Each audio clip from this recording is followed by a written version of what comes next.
Hello and welcome to another video tutorial for tasmccarthy, this time on simulating gravity in Scratch. Gravity of course involves things falling downwards. The simplest way to achieve this, and I've got three versions to show you that improve in how accurate they are, but each one is harder to program, but the simplest one just involves the character constantly falling down by a set amount. So we'll run this script here.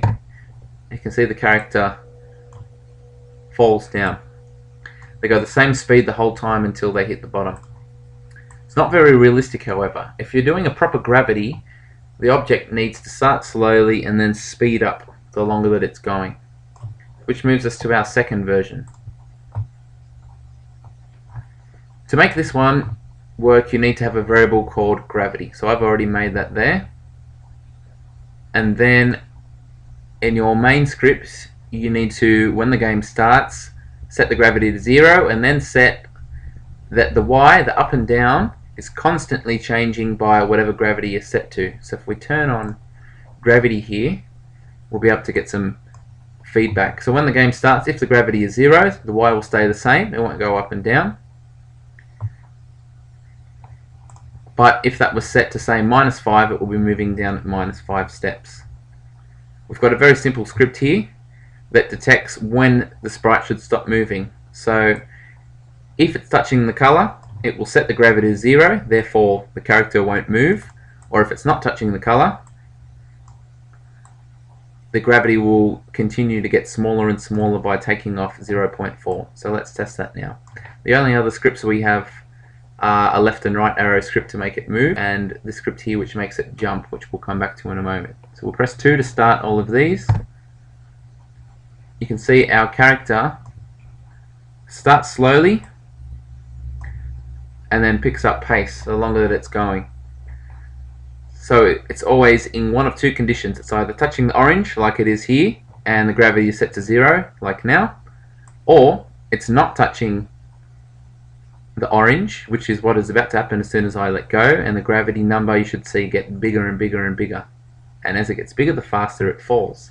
Now to make a character jump, we simply press up, and temporarily the gravity will go up to a positive number, 8, and as we know, our script is telling the sprite to constantly go up and down by whatever gravity is. So if that's a positive number, it's going to go up, but since it's no longer touching orange the moment we click up, the gravity is going to start falling until it becomes a negative number and the character goes down again. So have a look at the gravity variable here. It goes to 8, drops down into the negatives, the character falls.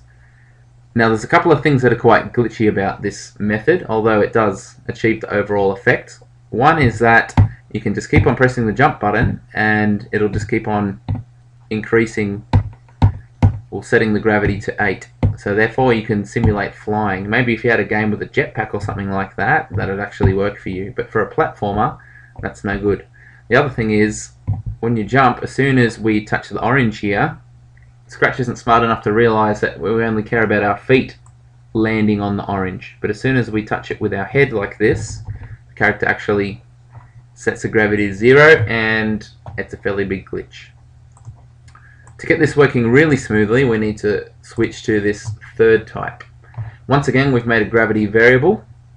We'll ditch that one and bring up our variable for this one.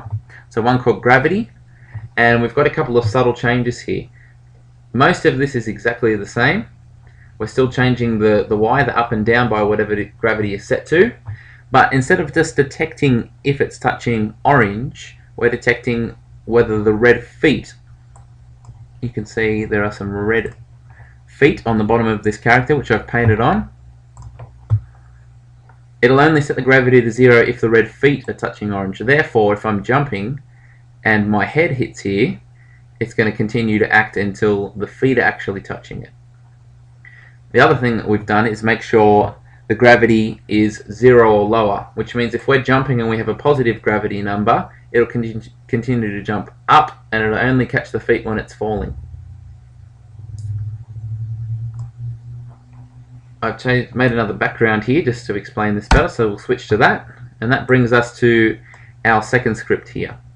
Potentially you could have characters jumping through the bottom of things.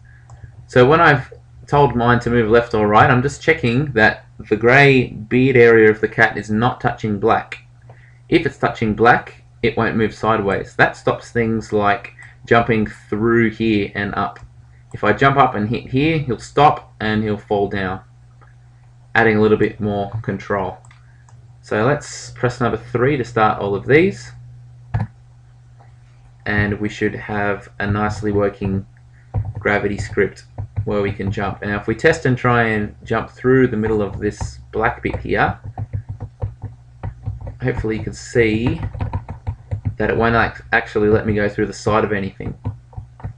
The other glitch that we fixed was our jumping. We've told it to only change the gravity if it's touching orange. So if its feet are on the ground, jump, otherwise it won't do anything. So if I press up repeatedly here or hold up like before, it's only going to jump when it's touching the ground. So we've eliminated that glitch. When you're setting up your level or background, it's important now to have those 2 different colors. So one color for the sides of everything, so it detects not to go through it for the left and right, and then a separate color for the top and a certain color for the feet too, so it can detect well here.